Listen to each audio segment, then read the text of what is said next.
Welcome to the Alien Beer Podcast. I'm Chrissy Garrison, and I will be reading my science fiction stories to you. Following the attacks in Delta Earth, Hope's tour beat a hasty retreat through the new Louie Arch, moving on towards Delta Earth. In this episode, the crew looks to Hope for leadership in the face of deadly danger.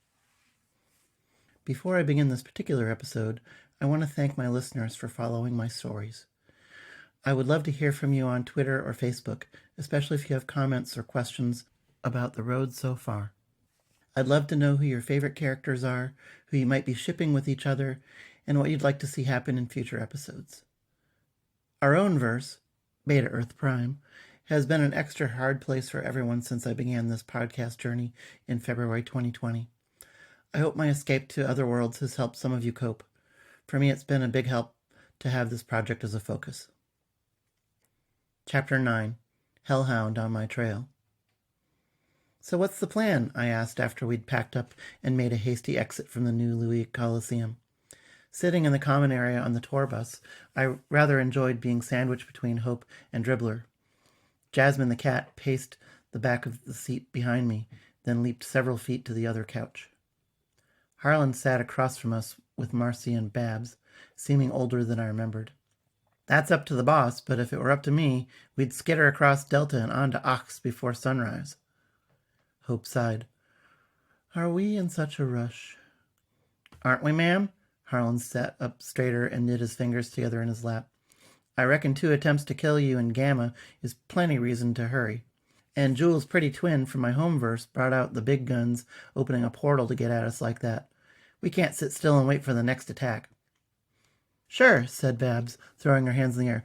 Why wait for the next one when we can run right to where the assassin came from? May as well make it easy on them, Marcy shook her head with enough violence that her dangling earrings flew out to the sides. No, you don't get it, Babs. We go there, we find out who's behind this, and then we stop them. Harlan's right. We have to move quickly. Be unpredictable. But then we can't go to Aird, said Dribbler, leaning forward to hold out his right hand palm upwards. If you were them, where would you guess we'd go? I mean, where else? Then all they gotta do is lay traps for us the whole way there. He ticked off his fingers one at a time. Ox, League, Arn, then Aird. Boom, boom, boom. Hope nodded and sang. We shall have to do what we can to be unpredictable, my friends. But I fear we must do as Harlan says and go to his home world to find out the truth behind these attacks. I spoke up. But why would anyone want to attack Hope? Just because she's... I paused, uncertain of a good way to finish that sentence. Hope turned towards me, and as her eyes met mine, I felt my face grow hot. I had a sudden wish for the ability to open portals like my doppelganger had. I wanted very much to disappear right at that moment. Hope smiled and touched my face with her soft, smooth hand. Her dark eyes twinkled with amusement. Jules, you speak out of kindness, she sang. You have a beautiful soul. Not all would know you by that soul, but would see your electric blue hair first. Some would judge you by that, because it makes you stand out as different. Many see me as a monster for being more closely related to your dolphins than to humans. But you're so beautiful, I blurted out, and kind, and you sing like an angel. What threat are you to anyone? Harlan grumbled. Folks'll do stupid things out of fear, and folks are afraid of anything they don't understand. Like the protesters in New Louie, said Babs. Regular people, ready to sharpen their pitchforks just because foreigners came to town to play a show. I think someone put them up to that, said Dribbler. I mean, we'd only just rolled in. Zamboni's robot voice buzzed over the intercom. Warning, we will pass through the arch momentarily. Traversal will take an apparent 37 minutes. Hope looked past me to speak to Dribbler. I agree, though the spark was there already, perhaps fanned to flames by a more deliberate effort. We must resort to subterfuge. I sighed. How do we fool an unknown attacker who can see us coming 4 or 5 worlds away? Hope smiled. By doing the last thing our attacker expects, she said, turning her head to look at Marcy. Marcy's eyes widened and she shook her head. You don't mean it. We can't. Harlan slapped his hands together and guffawed. Don't that beat all, ma'am? You're my kind of crazy. Confused, I asked, did I miss something? What are we going to do that they won't expect? Babs rubbed her face with both hands, then peered through her fingers at Hope. Ay, ay, ay. The show must go on. Hope smiled and nodded. Jasmine hopped up into her lap and nuzzled her. Dribbler laughed out loud. A shimmering, rippling wall passed through the room. Dribbler's laugh stretched like taffy, becoming a drawn-out cackle that belonged in a horror movie. We'd passed into the space between verses. No one spoke for a minute or two as we unscrambled our thoughts. For myself, I had had an instantaneous hallucination of Sam and Patrick yelling at each other at a wedding. My wedding, the one I'd fled. It had to be long over, so the vision had to be my mind playing games with me as we passed through the arch. Marcy, tell me about our next gig, said Hope. Well, if we keep to plan, we'll be up in Chicago in Delta tomorrow night. But that's published and advertised. If we keep that date, we'll still be super predictable. The arch goes to Ox even. Babs made a face. I hate that place. And they hate me there too, for who I am and the color of my skin. Couldn't we go, I don't know, anywhere else? Fucking fascists. Dribbler spat the word out with such disgust that Jasmine leapt from Hope's lap and fled the room. Harlan cast his eyes to the floor. Not everyone in any verse is the same. There are folk like you and me there too. Dribbler rubbed his face with both hands and said, I know, but it's still a bad place. Probably arrest us if we played a show. Hope nodded to Babs, but addressed Dribbler's outburst. I know. It isn't on our musical tour for that reason. I doubted the Axis government would allow most of our set list, and I refused to sing their songs honoring their glorious leadership. I'd heard about Ox, even though it was a couple of hops away from Beta Earth. Are we going to the Nazi verse? I don't think they'd take kindly to someone like me. Not that Gamma's been all that friendly. Dribbler sighed. Yeah, sorry about that. That's the reason I left this place originally. You'll like Delta, though. It's really colorful if you understand me. Marcy said, We don't have a tour date in Ox, or League, or Arn, for that matter. The plan was to go on to Alpha. What are you proposing, Hope? Hope looked up at the ceiling and was silent a long moment. Then she said, I'm not sure yet, Marcy. If we can obtain something I left in Delta, we may be able to lose our pursuit after we pass through the gate, but it will be a risk. I doubt we'll make our date in Alpha, though I have a feeling that we'll end up there eventually. Can you postpone? Marcy pursed her lips, and I could almost hear the gears turning as she worked on the problem. Yes, but won't that be tipping our hand? Hope smiled. Just send the message right before we exit Delta. If my plan works out, they won't be able to follow. If not, then they're going to have their own troubles in Ox. Marcy nodded. Okay, I'll work with that. Her face remained clouded with emotion. Babs asked Marcy, Everything okay, Chica? Marcy stared at her hands. Well, it's just, I hate to bring up uncomfortable things, but it seems important that we talk about Jules' double. Why would another Jules have it in for Hope? My face warmed as I realized all eyes in the room focused on me. Jasmine rubbed up against my legs, and I petted her, grateful for the reassurance. I assure you, I have no idea. I've never even met another one of myself. I'm pretty surprised that she was a she, to be honest. But I guess there are differences between verses, even if she's the same person on some level. Harlan cleared his throat and said, Can't say I've met any people like you back home. That is, everyone's just a man, or they're a woman, you know. I shrugged. Just because the gender binary is more enforced in your verse doesn't mean there aren't people like me. They're just forced into one role or another. It's shocking that another me got involved like that.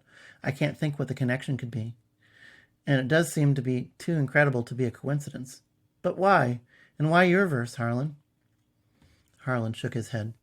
Can't say I know. Aird has some connections to Alpha, I suppose. Both verses came up with interdimensional travel independently, it seems. Marcy spoke up. I understand that there's been some competition between them for multiverse commerce, and a lot of fighting over the rights to the Arch network. They're linked by several instances of the same person, Dion Sutton. I said, She's pretty famous. I saw a special on the Dions a month or so ago with interviews from each. They're all super geniuses. The Dion from Beta isn't into physics or quantum computing. She's an environmental scientist devoted to reversing global warming. Beta's more screwed that way than the other Earths, so I'm glad she's putting her mind to it. Harlan nodded. Anyways, Aird's got its wars, and those are escalating with technology coming in from other worlds. My country there, the U.S. of Dixie, launched an invasion of the verse next door, called Arn, a few years back. The Arch network cut them off and left their army without supplies, so they surrendered. The Atlanta Gate opened up again after some negotiations, but the Dixians haven't forgotten or forgiven. Dribbler threw his hands into the air. So what are you saying, dude? That hotheads of the US of D and Aird want Hope dead because of a grudge with the Arch network? You know she's got nothing to do with that. Harlan held up his hands. Hold on there, son. I don't claim to know anything. I'm an expat. I bugged out after we surrendered to Arn. Couldn't go back. I was too ashamed. I'm just saying that's what people are hot about back home, that's all. Boys, said Babs. Keep your cool. We're all friends here, no? Dribbler and Harlan started to retort at the same time, but Hope interceded. She sang, What threat am I? I come from a faraway alien verse. My people mastered the ways without permanent portals. We swam the ways in our ships the way La Esperanza makes her way through city streets and highways. Not only am I an outsider, which is frightening enough, but I remind them that their technology can be surpassed by others. I snorted. So they'd kill you for that? Being a reminder? Hope touched her snout with both flipper hands in what I took to be her version of a shrug. Perhaps. Powerful people do not like such reminders. But the Dions seem so nice, so altruistic, I said, sadness welling up inside me. Marcy shook her head. The Dions are scientists, not businesswomen. They made interdimensional travel possible.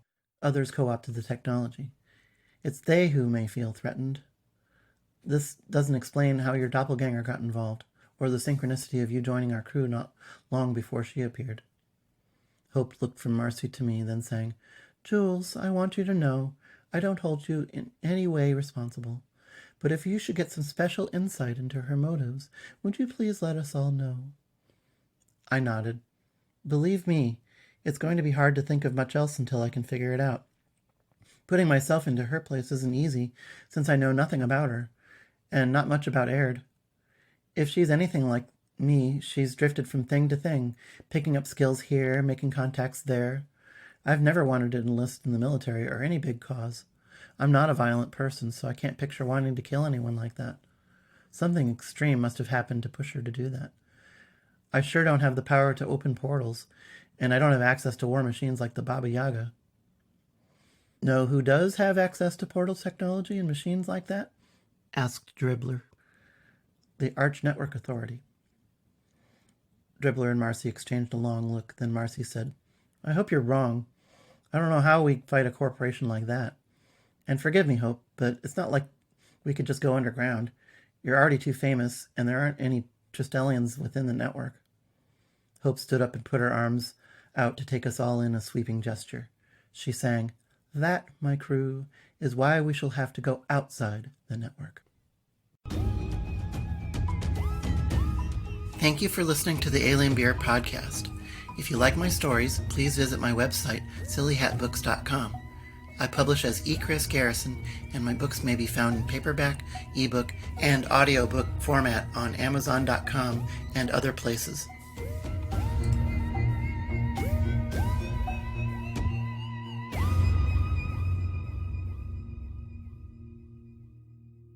Welcome to Wild Speculation, a podcast where each episode is a short story that explores one of the many strange, wonderful, and sometimes disturbing worlds of speculative fiction. You can find us at wildspeculation.buzzsprout.com, on the Project Entertainment Network, and wherever else you find podcasts. So sit back, enjoy the story, and let your imagination run wild. This has been a presentation of the Project Entertainment Network.